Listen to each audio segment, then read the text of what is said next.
Why clarity disappears under pressure.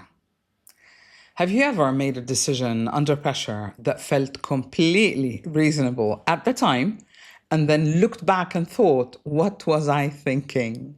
Maybe someone demanded an immediate answer. Maybe you were afraid of losing an opportunity. Or maybe the moment mattered so much you couldn't hear yourself clearly anymore. Pressure doesn't always reveal the right decision. Sometimes it just reveals which part of you is shouting the loudest.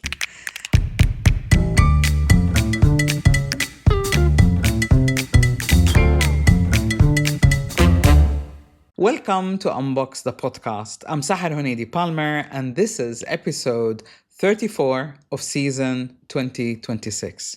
Why clarity disappears under pressure. This year's theme for the new listeners, the newcomers, is have the courage to be you, show up, stay true.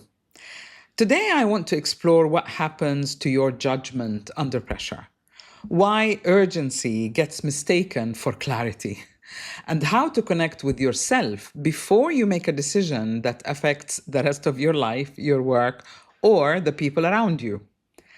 What happens is pressure narrows your view. When you're calm, you can usually see more than one possibility. You gather information, you notice how you weigh the consequences and let intuition into the conversation. Under pressure, all of that disappears fast. The view becomes very narrow. Your attention looks at the threat, looks at the deadline, the person who's demanding an answer or a decision, or the outcome that you might be afraid of losing. And your mind tries to end the discomfort very quickly. And this is when immediate decisions start to feel as though they're clear. Like, clearly, I had to make that decision. But they're not the same thing. An immediate decision ends the tension. A clear decision reflects what you actually know, what you actually want, and what you are prepared to act on. I'm not telling you to delay every choice until it feels peaceful and right. Real life doesn't always give us that luxury. What matters is noticing your internal state. Are you responding to what is actually happening? Or are you trying to escape under that pressure? That one distinction can change everything. What pressure does to our four dimensions. I often explain change and alignment and flow through the four dimensions of change, our essential makeup. BEMA, body, emotions, mind, accountability to action. When they're communicating to each other, you get the full picture. When parts of you are operational and the others are blocked for whatever reason or not functioning on par, all of you doesn't speak to all of you. So your body usually responds first through shallow breathing or tightness or a knotted stomach or butterflies in the stomach, however you want to call it. You're feeling restless, heavy, suddenly exhausted. It's telling you that something needs attention. It's not telling you rush to decide. That's how you jump to translate it, but it's telling you something isn't quite right. Then there's emotions. They kick in. You either feel frightened, angry, rejected, excited, desperate not to miss out. The emotion is real, but the conclusion you might draw from it might not be. Then there's your mind. It starts explaining the reaction. I have to decide now. My boss wants an answer now. This is my only chance. If I say no, I'll regret it. If I don't act immediately, everything falls apart. Once that story kicks in, your response becomes reactive. You agree too fast. You withdraw. You hit send. You accept an offer.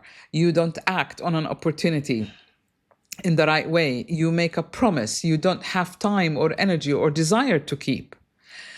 This is how clarity disappears. Not because you've suddenly lost the ability to make a clear decision, but because the four dimensions were not communicating to each other. What you're picking up, the emotional response or reaction that you've had, doesn't translate or hooks up to an old belief system and therefore does not translate into the right action. A decision can look right and still feel wrong. Here's an example. Someone was offered a new role, better title, more money, more visibility. On paper, it is obvious what the next step is. The employer wants an answer fast, and everyone around them says they'd be foolish not to take that opportunity. But every time they picture themselves accepting it, their body tightens. They're not excited to work there daily. They're excited by the recognition attached to it. Their emotions still feel split, proud on one half and trapped on the other half. And their mind keeps repeating, people like me don't turn down opportunities like this. If they act on pressure alone, they will take just that role just to the end. If they act on pressure alone, they take the whole responsibility, the uncertainty, and they meet somebody else's expectation rather than they want to do what they feel deep down. But if they pause and check it with all their 4 dimensions, a different picture might emerge. Maybe the role pulls them further from where they want to go. Maybe the timing is wrong. Maybe it is something they need to negotiate. Or maybe it is something they wanted or thought they wanted, but they are no longer seeking.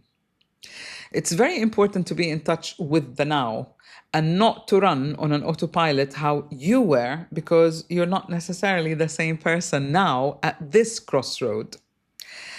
Sometimes the decision you make is changed according to the conditions that you're under. If you allow fear to creep in, you're unlikely to make the right decision. If you listen in and calmly to the 4 aspects of yourself, your intuition might say, yeah, I know it's a good offer, but it's not really what I want right now. Fear creates urgency. The right thing often doesn't miss you, to be honest with you. It's almost like the saying, what is yours, you can't miss what is rightfully yours. And I truly believe that. It's only when we have a belief system that is not ours, we hook up into somebody else's software, societal, whatever, unconscious, and then we think like this is how we should act, this is how we should decide, or this is the decision we should reach. But actually, we're moving away from where we want to go. In that sense, we are moving out of alignment. And this is why we need both. We need the logic and we need the intuition. You need to act, but you also need to take time out and listen so that you can tell yourself, have this inner conversation and tell yourself, is my body resisting? Why? Am I reacting to this? Okay, why? What belief is attached to it? And then you have a look at the whole picture. And then whatever comes out of you is more likely to be in alignment with who you are now, with where you want to go.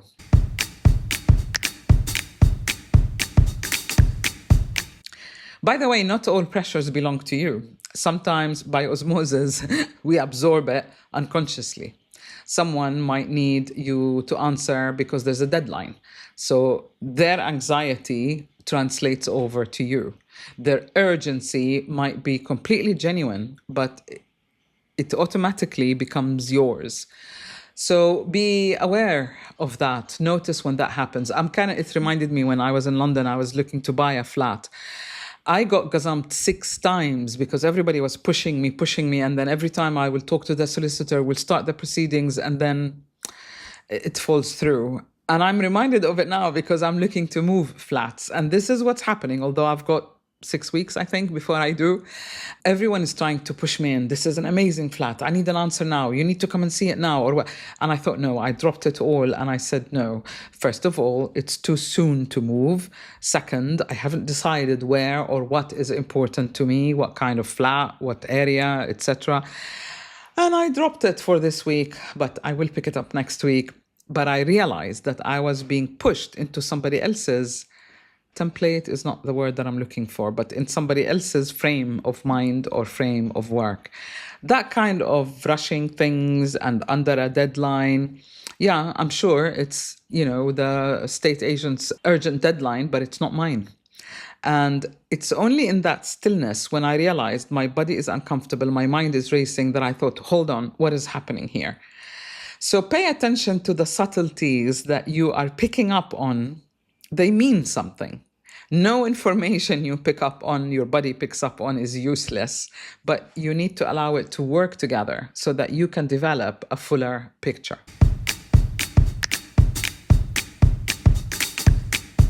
What I suggest you do is you name the emotion. Are you afraid? Are you anxious? Or do you feel like this is not right? Try and name the emotion. Is it anger, embarrassment, worry about something that you're going to leave behind, or leave out? Leave out from? Be left out from. And I also suggest that you notice the story that goes on in your mind. Are you repeating an old story? Why is this overthinking happening? It could be that you are actually avoiding making a decision because you're uncomfortable to go in a new territory, or to take a pause, to step back and to see the whole picture. We are multidimensional human beings. There's a lot going on within us. But if you're not in touch with what's going inside you, with what's going on inside you, why should anyone else be? So the way to take self-leadership is to become aware of what's happening on the inside so that you take full accountability and responsibility for what is happening on the outside.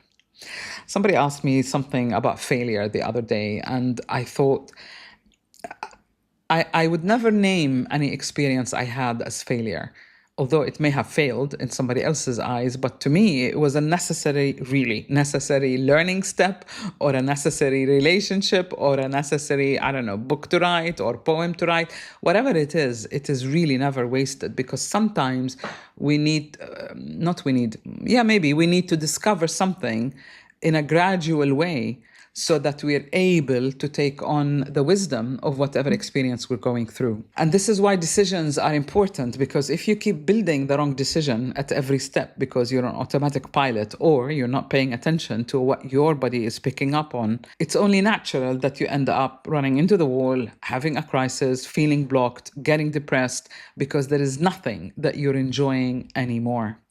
But when you take ownership of what you are going through, when you take time to reflect and explore how your body feels, what emotions are running out of you or through you, what beliefs that you're basing your decisions on, then something inside you begins to relax and begins to align. And somehow naturally you align your priorities, and you become naturally clear about what is important, where you're going, and whether this decision is going to get you closer to your goal, to where you want to go, or further away from what is important to you. So here's what to remember. Pressure narrows your view. It can make relief feel like clarity, like, oh, I've decided, but actually it's not truthful. It may not be truthful. Your body is telling you something, your emotions are important, but they are not instructions.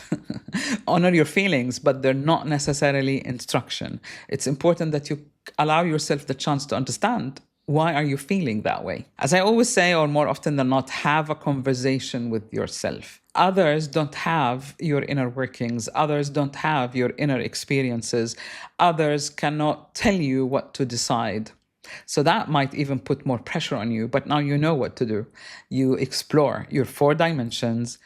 You allow them to communicate with each other. You observe, and then you make your decision. And it's in that pose that the clarity emerges, because you took the pressure away. You may ask, what am I trying to escape? But it would also help if you ask, what do I know? What is missing? What would make me comfortable making that decision? And if you answer these questions or any similar questions, then you might arrive closer as to why you hesitate, or why you feel anxious, or why you feel intrepid about the decision that you should be making. What matters will come to you if you operate in that way. And this brings me to something that I'm going to talk about in my newsletter, which is September is the new January. It really feels like not just because of the school year, but because the summer ends and everything goes back to a different operation mode, or mode of operation. And it really makes sense to say September is the new January. You don't have to wait for January to reset, to restart, to make something work, or even to realign You don't have to wait till January to make something work differently for you.